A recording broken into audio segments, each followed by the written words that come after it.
Mambo vipi? Naitwa Paul Tembo. Kwenye mastori ndo sehemu ambapo tunapata utoa wa kuyazungumza yale ya kimichezo.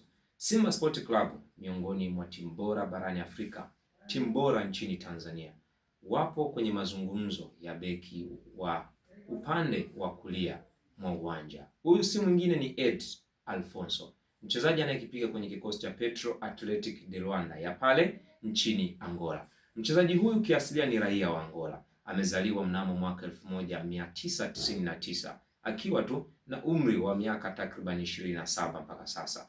Umri wake tu cha kwanza unatosha kuitumikia Simba, lakini uzoefu wa kutosha kwenye kuichezea timu ya taifa ya Angola, lakini uzoefu wa kutosha kwenye kuichezea timu ya Petro de Luanda kwenye michuano mikubwa ikiwemo klabu bingwa barani Afrika.